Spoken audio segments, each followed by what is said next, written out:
Good morning. Am I audible? Yeah. So, I didn't hear a very loud good morning. Good morning, ma'am. Yes, that's much better. Good morning, esteemed professors and dear students. When I looked at this topic, peace in wartime, I was reminded of, I don't know, many of you would not have been introduced to this singer, a pop singer called Usha Uttup. Yes, ma'am. Yes, Ramba ho, ho, ho, right? Do you remember? Many of you might have heard this song. Well, if you look at Usha Uttup, she is dressed very traditionally, but she sings pop songs. Well, this topic is like, a traditional person singing a pop song. In the same way, peace in war times, is it a myth? Can it really happen? Is it possible? These are the questions which normally arise. You have heard people talking about war in peace times. Conflict, aggression, incursion, all these things, they happen in peace times only. So the question that we need to ask ourselves is, are they the two faces of the same coin? Where there is war, there should be peace. You have to flip it over, the coin over. When there is peace, sometimes you feel that war is imminent. Because if there's too much of peace, people get too bored. And if there's too much of peace, there are some countries which are very peaceful at the expense of a vast number of countries which are not so peaceful. The balance has to be maintained in the world. But unfortunately, there is no free lunch in this society. If there is peace somewhere, it is at the cost of the expense of war somewhere else. We have to realize that. If there is war somewhere, peace comes to a few other countries. Now, all of you have seen what has happened all around us and what is happening. You have the world wars. You have the Iraq war. You have the war in Libya. In fact, are there economic students here? Okay. You know what a surplus economy is, right? Libya was a surplus economy before Gaddafi was killed. A very interesting aspect about Libya and Gaddafi, I would like to share with you. All of the world thinks that Gaddafi is a dictator, a traitor, a terrorist, etc., etc. But where his country was concerned, water, electricity, shelter, education, everything was free. If you needed a house, and there were a few people, a good number of them, a house would be constructed. Believe me, I am not exaggerating. And you just had to stand in front of that house was yours. That is the kind of economy he generated because of oil. But he refused to get into the big brother fold. You know who the big brother is. So they had a lot of problems with him. and they killed him. Now, where Libya was concerned, under Gaddafi, there was peace. But to the world, because oil was his possession, his country's possession, the world thought him a warmonger. Which brings me to the point, what is war and peace? Can one of you tell me what you would define as war? Any student here? Come on.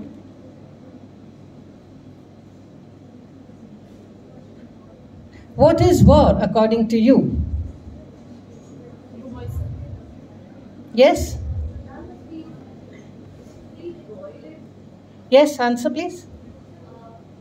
War is when a minority of people think the majority of people need to suffer for their opinion and ideologies. Okay, that's good. That's a good beginning. Any other answer?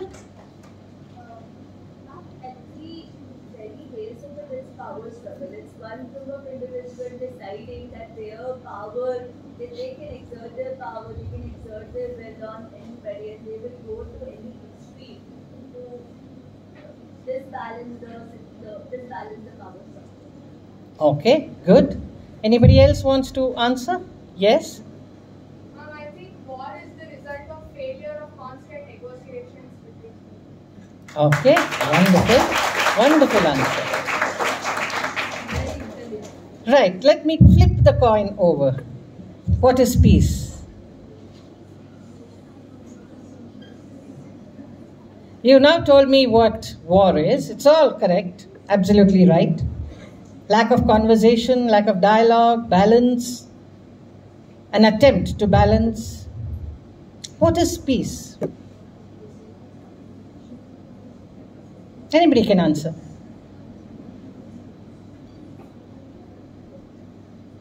Yes?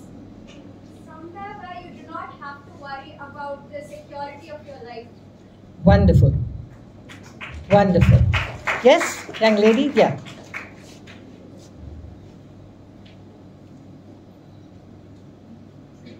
Peace is the absence of tensions and presence of justice.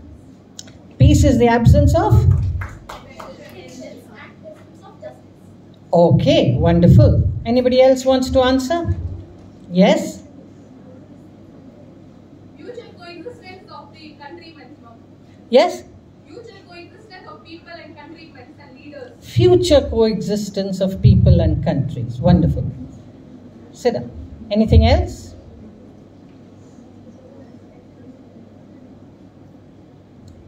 Anybody else wants to answer?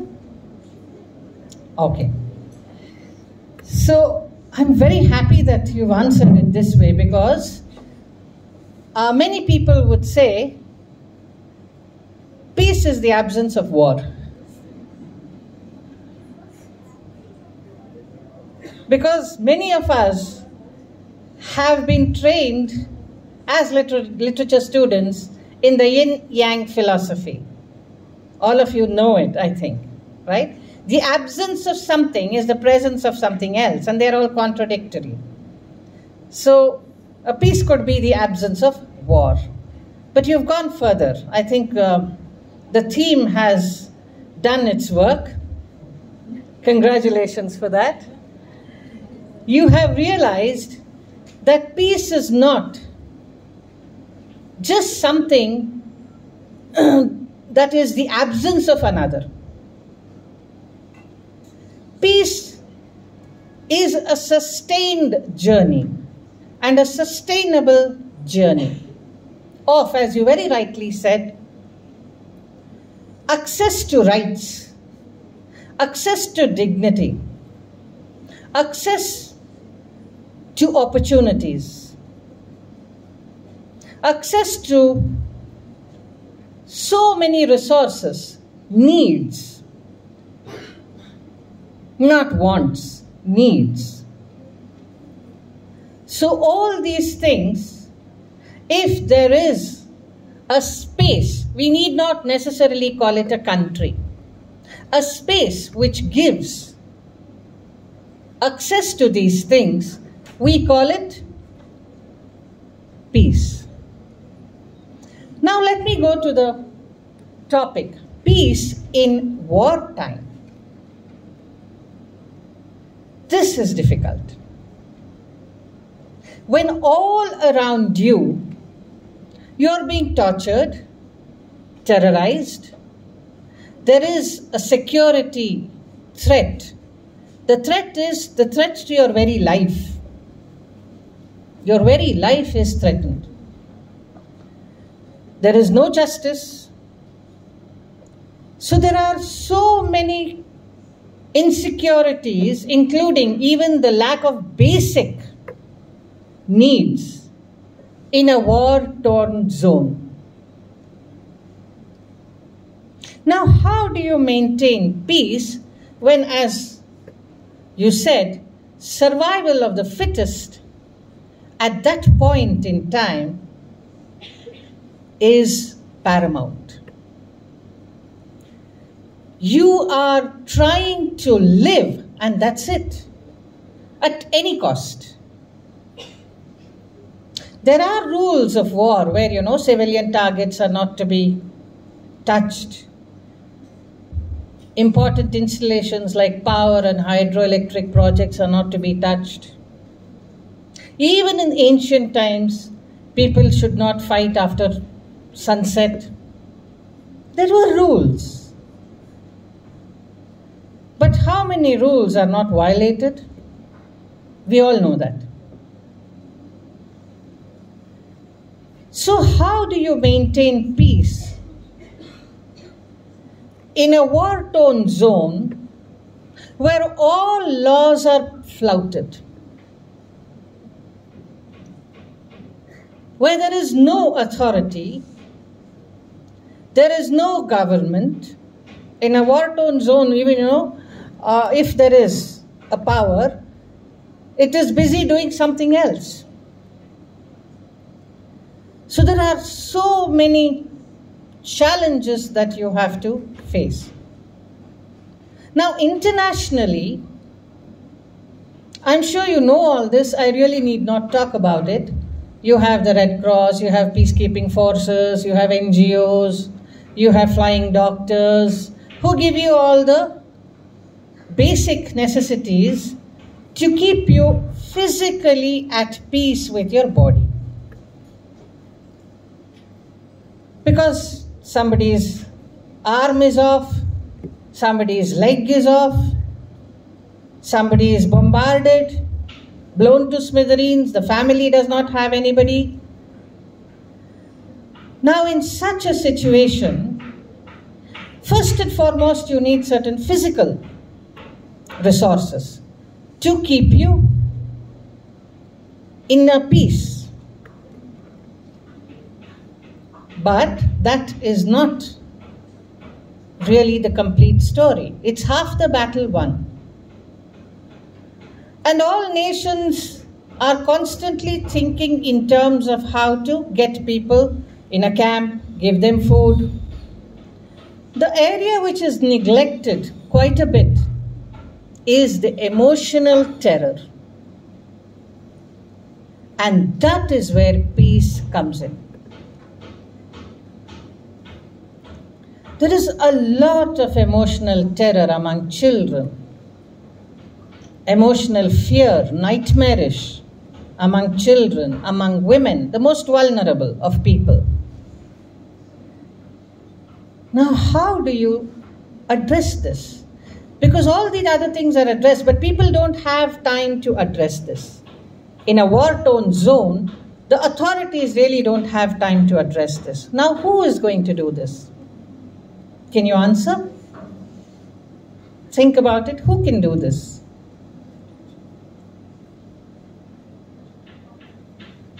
We ourselves. All those who are alive and a little fit, they have to be the mentors to the other people around. It takes a tremendous amount of maturity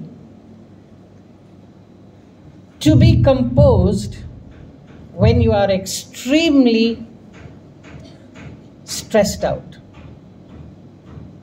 When there is stress, you tend to unleash all the negative energy in you. But it is at such times you really need composure, and you actually need to be very calm, very composed, and try to address the problems around you without you being affected. That requires a tremendous amount of maturity. And not all of us are trained. So, peace in war times can't happen just like that. All of us have to be trained. In disaster management, one of the skills that we have to learn is this: how to maintain emotional stability in an extremely emotionally, physically unstable world. That is our world. All around us, what we see, that is our world. We're staying in it. And how do you fight it? Fighting it out is at two levels. One, you have to take care of the people around you, emotionally, I mean. I'm constantly talking about the emotion. And secondly, the more important, you have to take care of the war within yourself. If you're able to take care of the war within yourself, you're able to take care of the war outside. It is a government-to-government conflict, problems, tribe to tribe, race to race. All that you can't control. It's happening. But what you can control, what is within your reach, is yourself and the people around you. Just like you have a global happiness index. I think economic students would have heard of this. Happiness index. The same factors that you talked about. Dignity, equity, equality, balance of power, education, access to everything gives you happiness as a citizen of the country. What is peace but that? You have something called Peace Index 2. Now all of you can do this test on yourself. What is the number that you can give yourself? Whether you have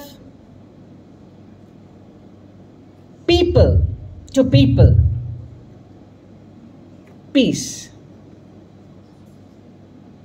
whether you have place to person peace, where you are. Geopolitical is so important. Where you are you peaceful there? Then what are your needs? Have they been satisfied? Is the space that you are in giving you those needs? Not wants, mind you. There is enough in this planet for need, but not for greed. I'm sure you heard that statement made by our great Mahatma Gandhi. So we are not talking about wants, we're talking about needs. Are there equal opportunities to satisfy your needs? Is the space that you're in positive, helping you to grow?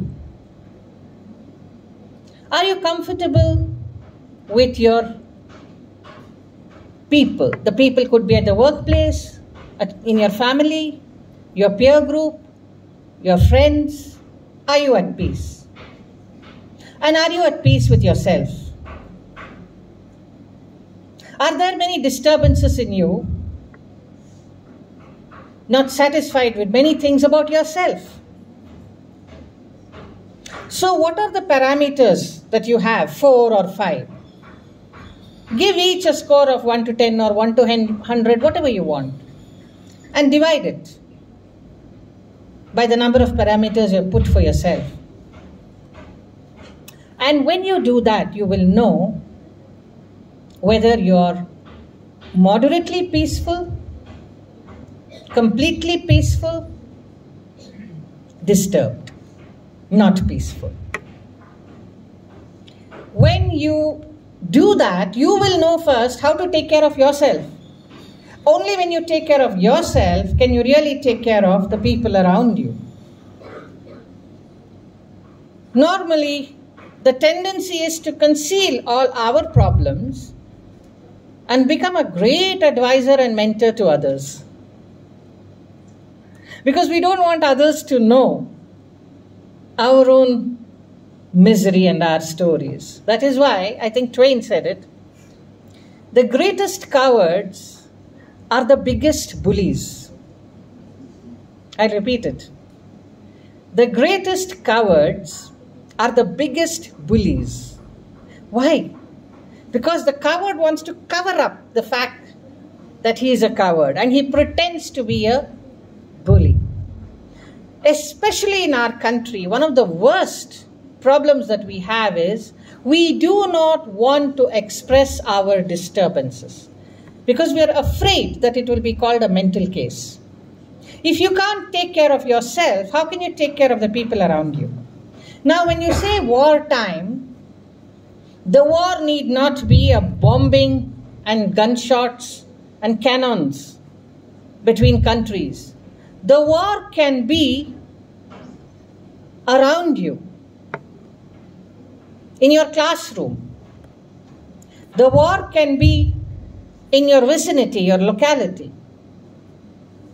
The war can be man versus woman, boy versus girl.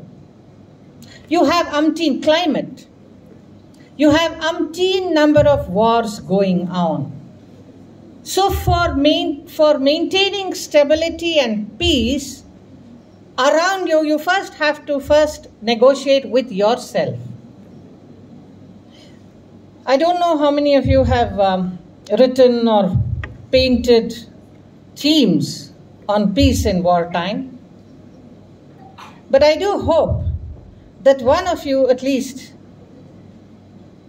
has taken this as a topic, that we need to first cleanse ourselves, make ourselves emotionally healthy to help others. Be at peace with ourselves to be at peace with others. The worst form of not being at peace with yourself is suicide. The worst form. It takes milder forms in terms of depression. You start fighting with the world, and if you're defeated, then you take the anger on yourself, you become depressed. These things happen. But you need to realize in today's world, now I'm kind of moving to another topic. There is a new war that we are all facing. The war of the machines. The war of artificial intelligence, which is dehumanizing people. I'm sure you know that. And I'm sure your teachers have told you. When you want to laugh, you don't say ha ha ha ha ha. What do you say? You send an emoji. So you're not even laughing. You're not even crying. You need to cry. Let the tears flow down. Hug your friend. Sob and cry. But what are we doing? We are just sending a small picture. And we are not releasing our emotions. This is just a small example of how the machine is taking you over. I remember when I was a kid, we had vacations, not like you people have semester schemes. We had quite long vacations. And we would play umpteen number of games, which would actually help us people-to-people management. And we would go and spend sometimes months. Others would come to our house. But today, which serial at what time, which reality show. You come at that time when there is no reality show.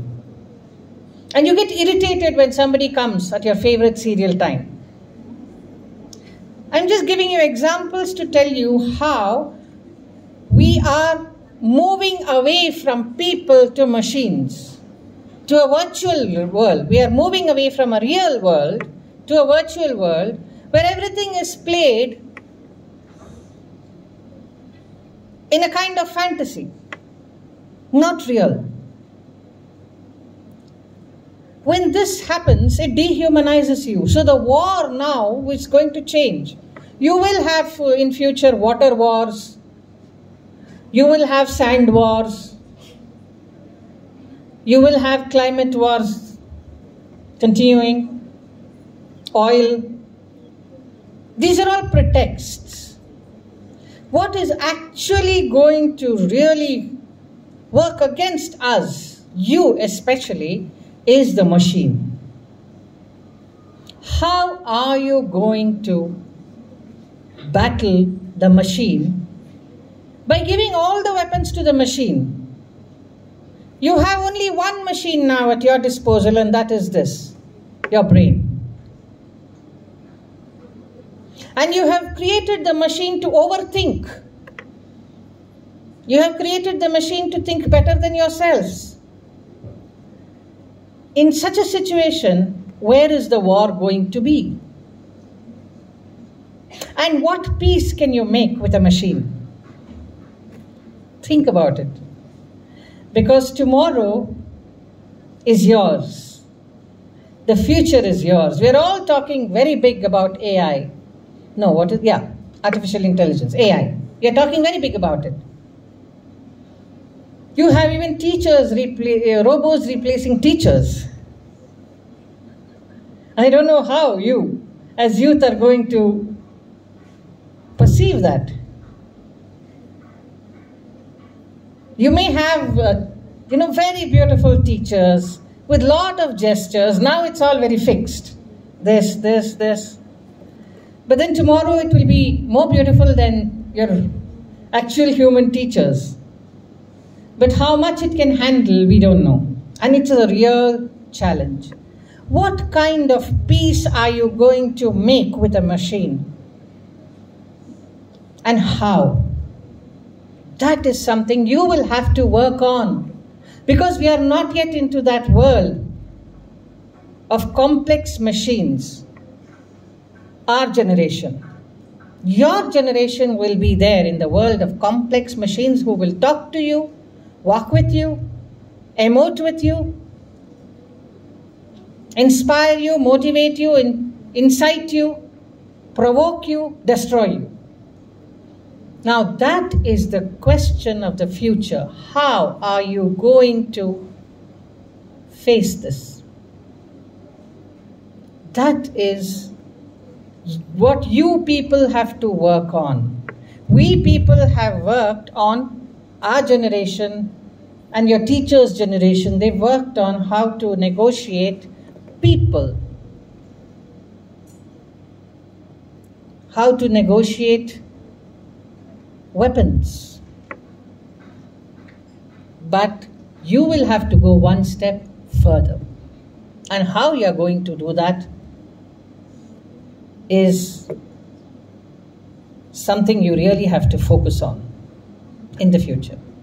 It's all very well to be completely engrossed in AI. All of you are ecstatic about AI. But please think about the downside too. I will end, I know you're getting a little impatient. I will end with a wonderful poem. Some people pronounce him as Geeve, some people pronounce him as Jeev. You've heard of this poem on killing a tree. Many of you must have read it too. But I want you to substitute tree with war. When I read it out, I am going to read on killing a tree. But you please substitute the word tree, killing a tree, by killing a war. What are the things that we have to do? And that will ultimately take you to the idea of what are the things that you have to do to maintain peace. On killing a tree, not a simple jab of the knife will do it. It has grown slowly, consuming the earth, rising out of it, feeding upon its crust, absorbing years of sunlight, air, water, and out of its leprous hide, sprouting leaves. So, hack and chop. But this alone won't do it. Not so much pain will do it. The bleeding bark will heal, and from close to the ground will rise curled green twigs, miniature boughs, which if unchecked will expand again to former size. No, the root is to be pulled out of this anchoring earth. It is to be roped, tied, and pulled out, snapped out, or pulled out entirely. Out from the earth cave, and the strength of the tree exposed, the source white and wet, the most sensitive, hidden for years inside the earth. Then the matter of scorching and choking in sun and air, browning, hardening, twisting, withering, and then it is done. So it is the poem. I'll just give a copy to ma'am if you want, you can read it again. The whole idea is peace can come if we become a global citizen. We think beyond boundaries. We think beyond race, color, language, region. But it is very difficult to root it out because man's instinct is to fight. We try and bring out all our unhealthy emotions in a catharsis, by fighting. Whether we fight our neighbor, whether we fight our neighboring country, it's just a matter of intensity and vastness. So as long as you remain a parochial human being, wars will be there. To go beyond, as Tagore said, Rabindranath Tagore, when he talks about nationalism, he says, think as a global citizen. Can't we have a world without borders? We are now having doctors without borders. We are having multinational corporations, which are offices which go beyond borders. Why can't we have citizenry which is global? Think in a way which goes beyond your country, your race, your state. If we believe in that global citizenry, and if we practice what I said, try and introduce certain parameters and find out how you are at peace with yourself, probably you can make your surrounding peaceful. Because 1 + 1 + 1 is 10, 10 + 10 + 10 is so, 100 + 100 + 100, it goes on and on, infinite. So if you want to make your space peaceful, first keep peace with yourself. Thank you for patient listening.